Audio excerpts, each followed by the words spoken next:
Good morning दोस्तों, नई उमंग, नई तरंग और नई सुबह के साथ आज हम आपको लेकर आए हैं एक नई जगह के दर्शन कराने के लिए।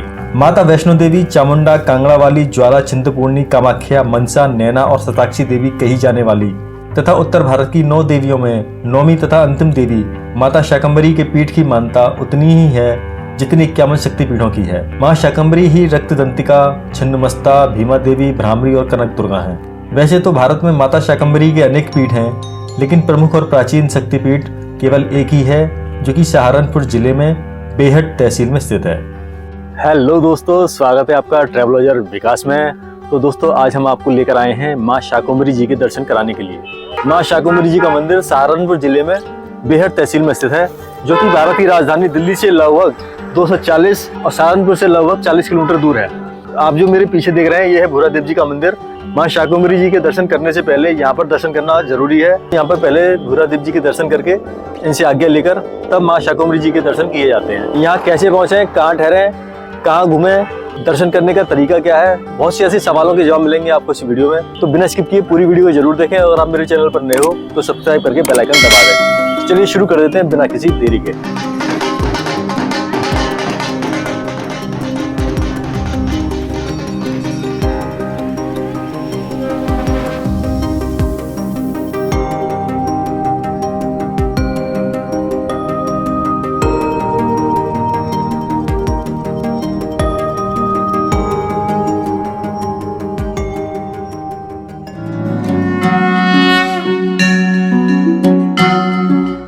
तो भाइयों, माता के धाम तक पहुंचने के लिए आपको सबसे पहले पहुंचना पड़ता है उत्तर प्रदेश के जिला सहारनपुर में।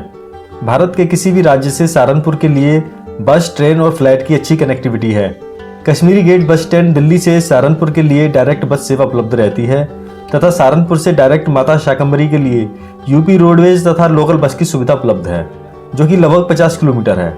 आप चाहें तो सहारनपुर से माता के धाम के लिए डायरेक्ट प्राइवेट टैक्सी भी हायर कर सकते हैं, जो कि 2000 से 2500 रुपये तक चार्ज कर सकती है। अगर आप ये यात्रा दिन में करते हैं तो काफ़ी सुविधाजनक हो सकती है, अन्यथा रात्रि में माता के धाम तक पहुंचने में परेशानियों का सामना करना पड़ सकता है। भाइयों, हमने तो बस पकड़ ली कश्मीरी गेट बस स्टैंड से डायरेक्ट सहारनपुर के लिए, जिसने 5-6 घंटे में हमें उतार दिया सहारनपुर। सहारनपुर में हमने लिया एक सस्ता कमरा रेलवे स्टेशन के पास नाइट स्टे के लिए। भाइयों, आप सहारनपुर में स्टे करेंगे तो ज़्यादा सुविधाजनक रहेगा, क्योंकि शाकंभरी देवी धाम में कोई होटल की व्यवस्था नहीं है। वहाँ पर 2-3 धर्मशालाएं हैं, लेकिन वो भी बहुत ही पुरानी और जर्जर हालत में हैं। तो भाइयों, हम पहुँच गए भूरा देव जी के मंदिर सुबह 6:30 बजे। सबसे पहले हमने दर्शन किए भूरा देव जी के। बाबा भूरा देव जी माता शाकंभरी देवी के अनन्य भक्त थे। माता जी की आज्ञा से उन्होंने देवासुर संग्राम में भाग लिया था, जिसमें अनेकों राक्षसों को मारकर खुद भी शहीद हो गए थे। युद्ध के अंत में माता शाकंभरी को पता चला तो माता ने उनको जीवित कर दिया और वरदान मांगने को कहा।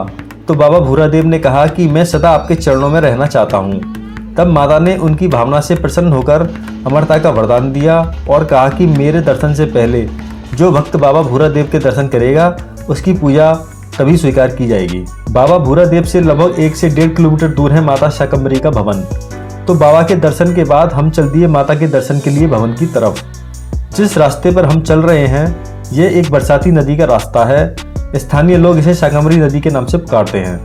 यह पूरा रास्ता एकदम सुनसान रहता है। भूरा देव मंदिर से माता शाकंभरी के भवन तक कोई होटल, ढाबे या किसी प्रकार की दुकान नहीं है। अच्छा रहेगा अगर आप दिन में ही माता के दर्शन के लिए आते हैं तो। माँ शाकंभरी जी का जो मंदिर है दोस्तों, ये नदी में स्थित है। जो आप मेरे जो साथ में देख रहे हैं, ये पूरी नदी का रास्ता है।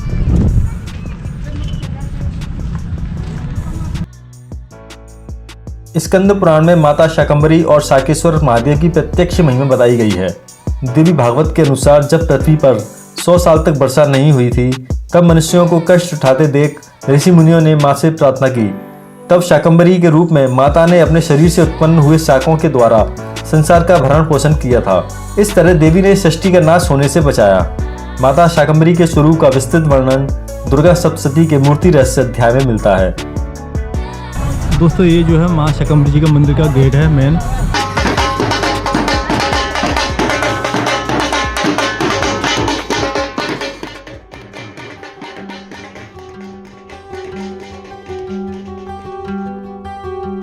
माता के दर्शन सुबह 6 बजे से शाम 8 बजे तक होते हैं। गर्मियों में यह समय थोड़ा आगे पीछे हो सकता है। माता के भवन के पास छोटी सी मार्केट है। यहाँ आपको खाने पीने की दुकानें, प्रसाद, खिलौने, श्रृंगार आदि की दुकानें मिल जाएंगी, लेकिन खाने के ढाबे और रेस्टोरेंट की ज़्यादा ऑप्शन नहीं मिलेंगे और ठहरने की व्यवस्था भी ज़्यादा अच्छी नहीं है। कहा जाता है कि यहाँ पर माता सती के मस्तक का कुछ भाग गिरा था।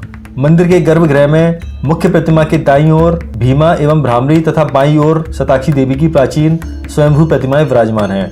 माता को भोग के रूप में हलवा पूरी, साग सब्जी, फल, मेवे तथा शाकाहारी भोजन का ही भोग लगता है। यहाँ पर हर 14 को श्रद्धालु भंडारा कराने के लिए दूर दूर से आते हैं। नवरात्रों तथा होली जैसे पर्वों पर भारी संख्या में श्रद्धालु दर्शन करने के लिए यहाँ आते हैं। भाइयों, आज है 14 और 14 को माँ शाकंभरी जी के दर्शन करना बहुत ही अच्छा माना जाता है। तो 14 वाले दिन यहाँ पर बहुत ज़्यादा भीड़ होती है। हर महीने में 14 आती है उस दिन, और नवरात्रों में बहुत भीड़ मिलेगी आपको। तो मेरे हिसाब से अगर आप यहाँ आना चाहते हैं तो ठंड के मौसम में आएँ, यानी कि नवंबर से लेके मार्च तक तो अच्छा मौसम रहता है। वैसे तो बहुत गर्मी रहती होगी यहाँ, मुझे लग रहा है। ये सारा नदी है, जो आप जो देख रहे हैं सब नदी है। जब बाढ़ आती है तो यहाँ पे पानी भर जाता है पूरा।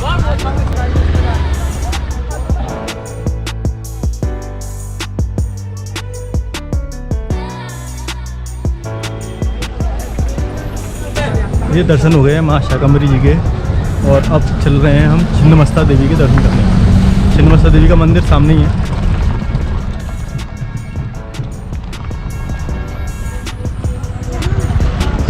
ये जो मंदिर देख रहे हैं ये छिन्नमस्ता देवी का मंदिर है, मनसा देवी जो लिखा हुआ। जय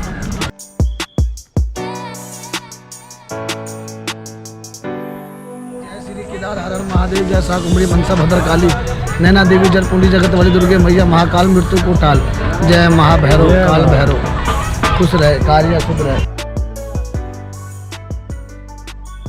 भाइयों, छिन्नमस्ता देवी का मंदिर माता शाकंभरी देवी के भवन से लगभग 150 मीटर पहले ही है। छिन्नमस्ता देवी को हिमाचल में चिंतपूर्णी के नाम से भी जाना जाता है। इस मंदिर के गर्भगृह में माता छिन्नमस्ता के साथ माँ लक्ष्मी, सरस्वती और माँ मनसा देवी के विग्रह स्थापित हैं। वैसे छिन्नमस्ता देवी के साथ जया विजया योगिनियाँ भी रहती हैं। भाइयों, छिन्नमस्ता देवी के दर्शन के बाद हम चल दिए शाकेश्वर महादेव के दर्शन करने, जो कि माता शाकंभरी देवी के भवन से लगभग 600 मीटर दूर शिवालिक पहाड़ियों के बीच स्थित हैं। अभी हम जा रहे हैं शाकेश्वर महादेव जी के दर्शन करने के लिए, जो कि शाकंभरी मंदिर से 1 किलोमीटर ऊपर है। पहाड़ों का रास्ता है, बाकी एकदम शांति है यहाँ पर। कहा जाता है कि अज्ञातवास के दौरान पांडवों ने इस सिद्धपीठ के आसपास पंच महादेव मंदिर स्थापित किए थे, जिसमें पांडवों ने अलग अलग स्थानों पर भगवान शिव जी की तपस्या की थी। शाकेश्वर महादेव मंदिर में गदाधारी भीम ने तपस्या की थी।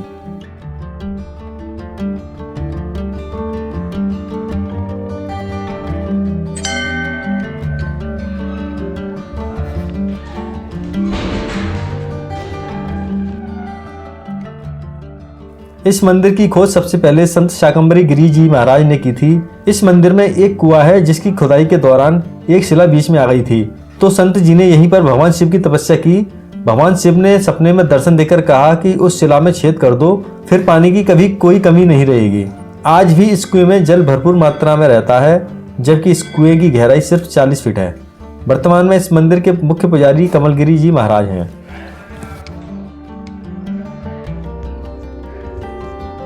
भाइयों, माता शाकंभरी देवी के मंदिर से लगभग 500-600 मीटर ऊंचाई पर बहुत ही शांत ये मंदिर है जो आप मेरे पीछे देख रहे हैं। यह है शाकेश्वर महादेव जी का मंदिर। अभी हमने यहाँ पे दर्शन करे हैं, और दर्शन करने के बाद पंडित जी से बात भी करिए। अगर शाकंभरी देवी के दर्शन करने आ रहे हैं आप, तो यहाँ पर ज़रूर आएँ, बहुत शांति मिलेगी। और यहाँ पर कम से कम 1 से 2 घंटे बैठें। यहाँ पर जल है जो कि तपस्वी जल है, उसको ग्रहण करें, पिएँ, तो आपको बहुत अच्छा लगेगा। यहाँ पे घूमने के बाद आप फिर वापस भी जा सकते हैं, और बाकी को यहाँ पे ज़्यादा कुछ ऐसा है नहीं घूमने के लिए।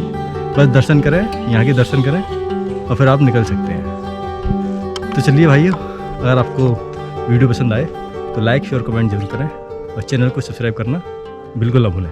चलिए मिलते हैं नेक्स्ट वीडियो में, तब तक के लिए जय माता दी।